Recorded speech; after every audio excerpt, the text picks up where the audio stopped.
Hey, what's going on, guys? Joseph back here with another YouTube video, and I know, yes, it's been a while. It's been a few years since I posted. I'll post another video regarding why it's been so long, but I'm pretty sure you have the gist of it, or you can understand why. And let me adjust this camera real quick so you're not at an angle. Alright, so in today's video, we are going to be talking about my AR-15 rifle setup. This is the first ever AR I've ever owned. I've shot a few before from a few friends, but I've never actually owned one. I got this from a local gun store here in San Antonio, Texas called Dury's Gun Shop. I got it used, but it was practically new when I bought it. I've had it for probably, I want to say maybe about a year, maybe a little bit less, since I purchased it, and I've shot it a couple times, and I absolutely love this gun. And obviously, as you can see, so I didn't buy it like this. I bought it basically stock. I had a different forend. I had a Magpul forend with that little M-lock grips on it, and a basic Magpul buttstock, and it just had the fixed front post sight and this little Magpul backup iron sight.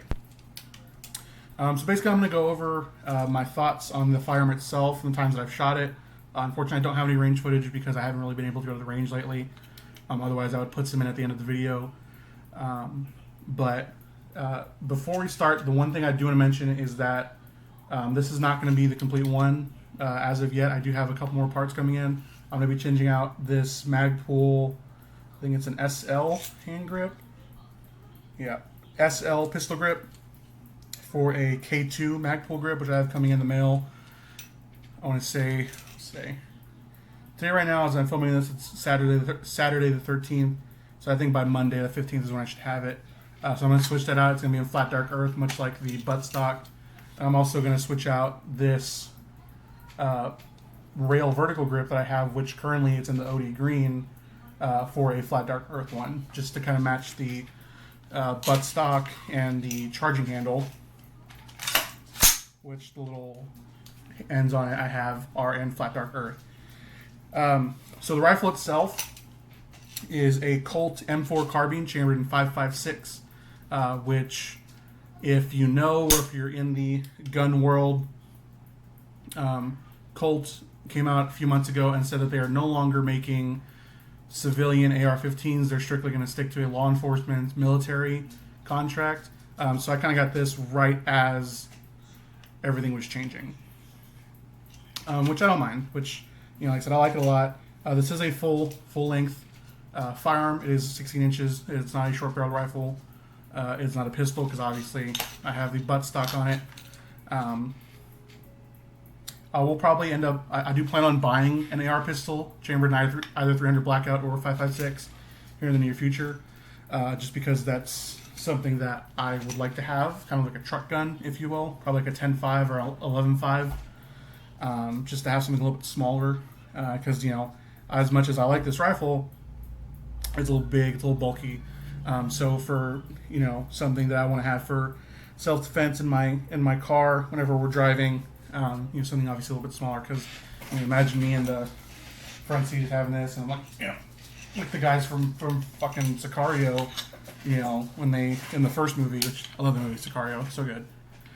Anyways, so I'm going to start from the rear, work my way forward. I don't really have all the internals, I'll go ahead and say that now, all the internals on this gun are stock.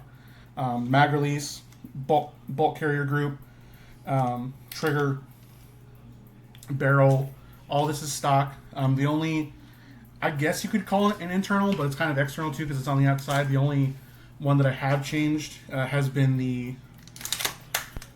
charging handle, which I changed it out for a Radian Raptor LT in flat dark earth, which I like a lot.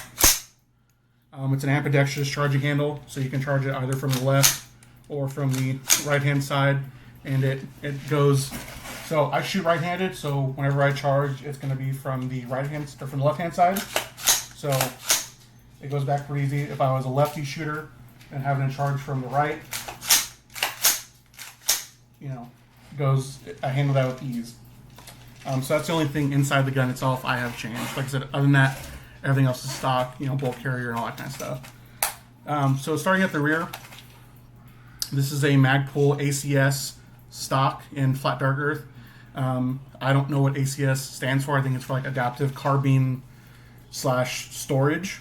The reason it says storage is because at the rear of the buttstock, you'll see there's these two little, there's one on each side, so I'll show you this one. I have this that comes out, which you can put like, I think like a battery in it or something. And that just kind of latches back in. And there's also this little compartment, which again, there's only one of these on one side, this little compartment here, but there's two of these. There's one here and one on the left. This again, you could put batteries for a light, or be one of those where it's like, I have my special round, you know, I got my 1.556 round that I have just in the rear of my gun.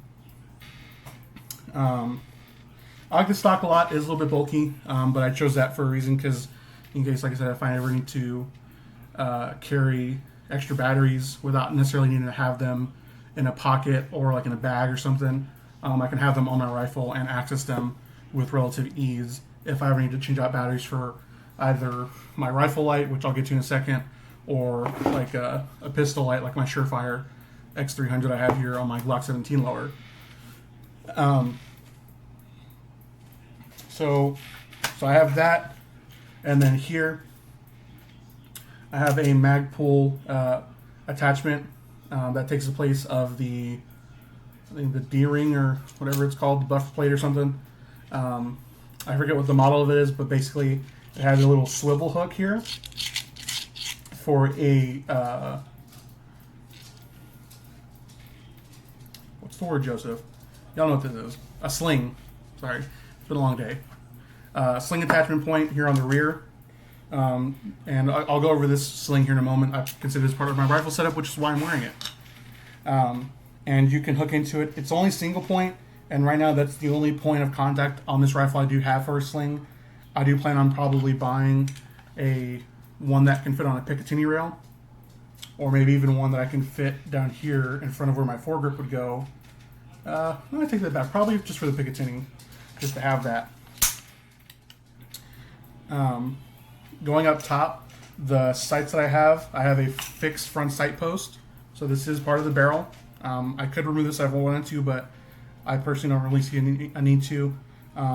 I like having a fixed front post for a, you can call this a long gun for all intents and purposes, because obviously this, since it has a longer barrel, and it'll probably shoot farther than if I had to have like a 10.5 or 11.5 AR pistol or SBR, because I can probably reach out longer because of the longer barrel itself. So I have the fixed front sight post.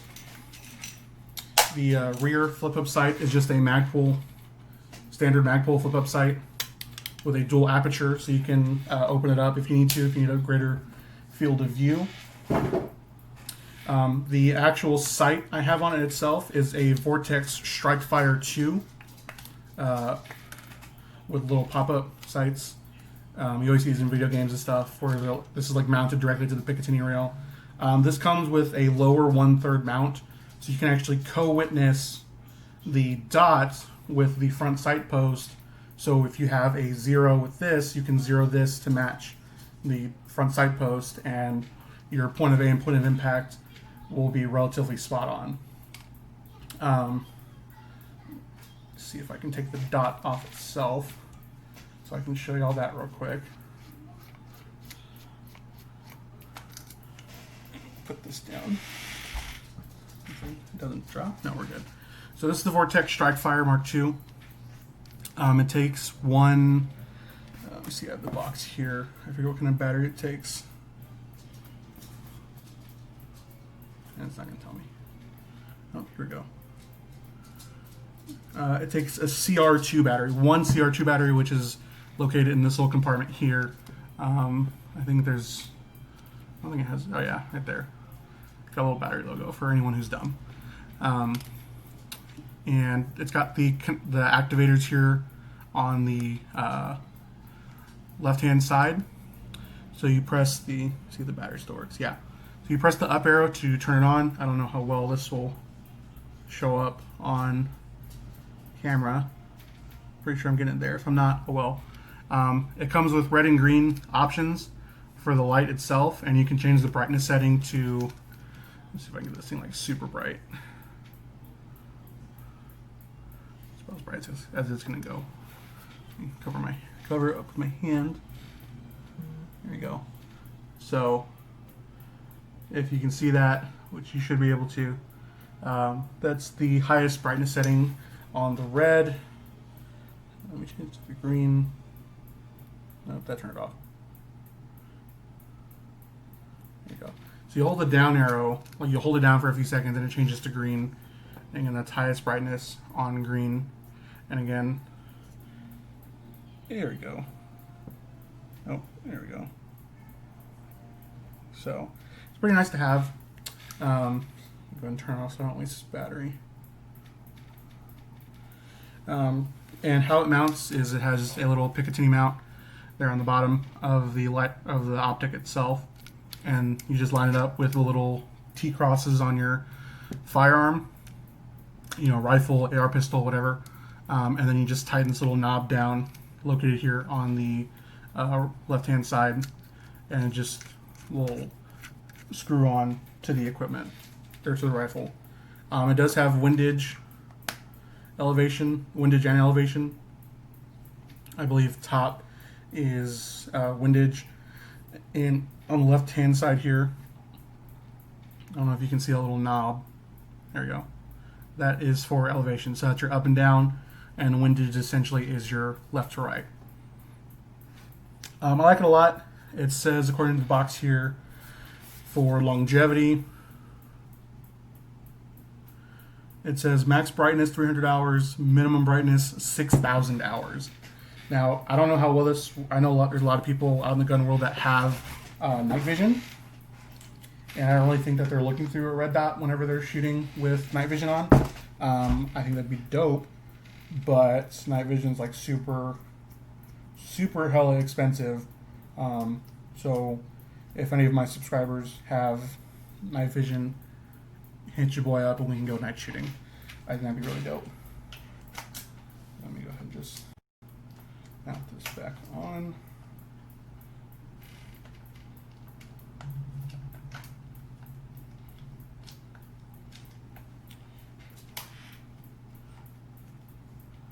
I swear I'm a pro, guys. That's why you subscribe, right? Because you want to listen to a pro. Anyways, going forward, the foregrip or pistol grip or forward grip, whatever you want to call it, I don't really care, is a Magpul RVG, which stands for rail vertical grip, which basically means that it mounts to a Picatinny rail system. They do have one for the M-Lock, which I personally don't really care for M-Lock all that much, for a couple reasons. If you don't know how to mount it properly, you're gonna screw yourself, because it's a pain in the butt. I swear to God, it's a pain in the butt to mount something on a non-Picatinny rail system. So it's annoying. But I mean, you know, obviously to each his own. I prefer a quad rail because I think it looks cool, and you always see it in the movies, all the Navy SEALs and Marines and stuff like that. You know, they always have a bunch of. They have a PEC 15, which is, if you don't know what a PEC 15 is, they have, you know, it's IR laser and visual laser. You know, whenever you see them at night and stuff, that's the little thing they have on top here, and that's how they see the laser, you know, coming out. So that's nice.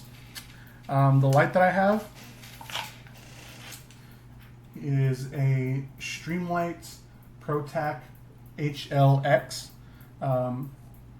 So Streamlight is the cheaper cousin of Surefire. Now, do I prefer Streamlight over Surefire? In some instances, yes, and I'll make a separate video on that, because I have both Streamlight and Surefire pistol-mounted lights. I have two Surefires and a Streamlight each. The two Surefires are on my Glocks, my Glock 19 and my Glock 17, and my TLR, or my Streamlight, is on my 1911. which yes, I own a 1911, because two world wars, guys. Come on, don't hate. So yeah, so this is 1,000 lumens. It does come with a pressure pad, which I'll go ahead and rotate on this side so you can see a little bit better. So this is the pressure pad itself. This right here is for constant on or off. Now the pressure pad, you can do momentary on, so you hold it down. If you press twice, strobe, and obviously if you're not holding it, then obviously it's not going to be on. I don't know how well this will show up on the camera, but let me see if I can get it to show. So when you get this weapon, or this weapon light, it has these two little mounts that the bottom part will mount onto a Picatinny rail system, and then the actual pressure pad itself will feed into the top part. So bottom part connects to your rail system. If you don't have a Picatinny, there's another option that comes with it when you buy it, that it's double-sided Velcro. So one side you would put on the rail itself, and then the other side you would stick to the bottom part of the pressure pad and then connect it that way. I feel this is a more secure option because if you use the Velcro option, if it were to get wet, if you're shooting out in the rain, or if you're doing stuff in mud or something like that whenever you're training, or for law enforcement and military purposes, that glue or that sticky part can begin to wear, and then obviously your pressure pad is going to be flopping everywhere. An alternative you could do is if you take this, just the pressure pad itself, you could actually, and I've seen people do this, they will tape it, they'll put it on their vertical grip, and they'll take like some duct tape or something and wrap it around to secure it. So when they index on the firearm, they hold it like that or like this, and they usually do it on the other side where their fingers come on the outside, so they can hold it and still shoot. But then all they gotta do is apply pressure, and then they turn the light on.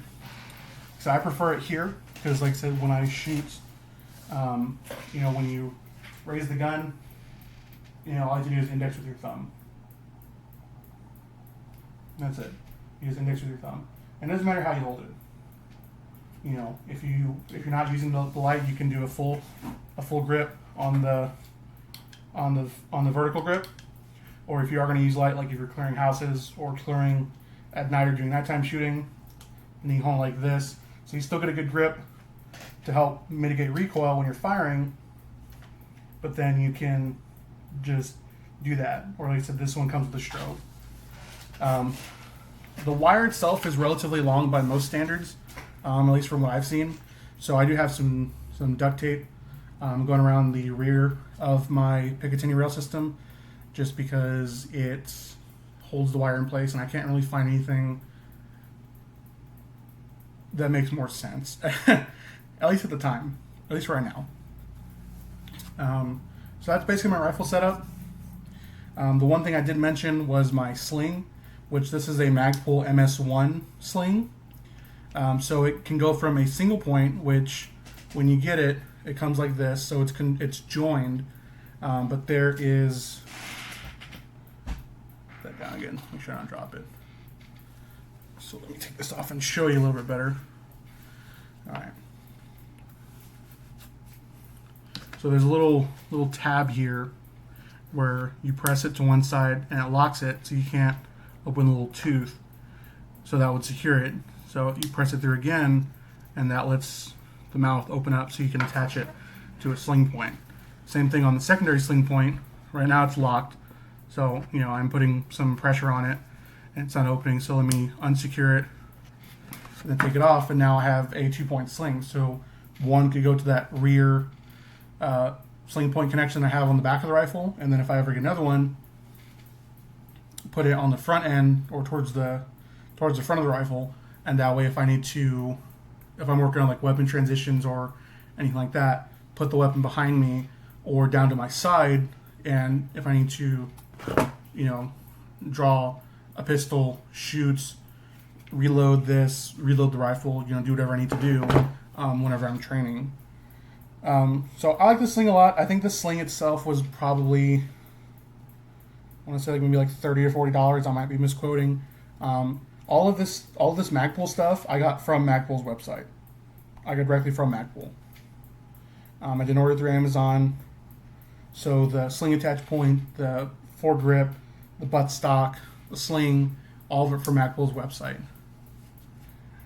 Which, like I said, Magpul isn't cheap, but it's not crap either. I feel that it's on par, if not better, than some of its competitors like BCM or things like that. Now, I'm not saying BCM is bad. I just prefer Magpul when it comes to this kind of stuff because when I got into shooting, that's just the kind of stuff that I was attracted to because I like the way it looked. Like I said, I wish Magpul would make a quad rail because if they did make a quad rail, I'd be the first person to jump on that thing and buy one. Like for example, this is my 1911, by the way. I have Magpul 1911 grips on it, which I love these things. It just feels so good when you're holding it. It's got the little thumb cutout, little thumb cutout right there where my middle finger is. And it's nice whenever you're holding the firearm, whenever you have to go for a reload, it doesn't feel weird. Again, they make everything. They have cool clothes. They make cool weapon accessories. So that you can buy magazines from them. Pistol mags, AR mags, AK mags. They do 5.56. They do 308. I'm pretty sure they make 300 blackout mags. So you can do pretty much anything. But like I said, guys, that's going to be pretty much it for my AR-15 rifle setup. Again, this is a Colt M4 carbine. This is a legit Colt M4. It's not a clone. It's just a civilian version. It's not full auto. Unfortunately, I don't have the giggle switch, which if I did, I'd be a happy boy. I'm a happy boy because I have this now. I'd be a happier boy if I had the giggle switch. Even if I had burst fire or a 3-round, I'd be happy with that. Because I can bump stock the shit out of that. ATF, you didn't hear me. But yeah, guys, that's pretty much it. If you have any other questions or concerns regarding the rifle itself, please feel free to comment below. If you're new here, please go ahead and consider hitting that subscribe button. I really do appreciate it. I'm trying to grow this YouTube channel, something that I could possibly maybe do for a living, because I really enjoy making these reviews, talking about guns, and just talking about stuff all over the web, but primarily guns and or food and or dogs. My dog's being weird right now. Anyway, guys, thanks for stopping by. Again, my name is Joseph, and this is the Taco X Tactical YouTube channel. Like I said, please feel free to give a subscribe, and y'all have a good day.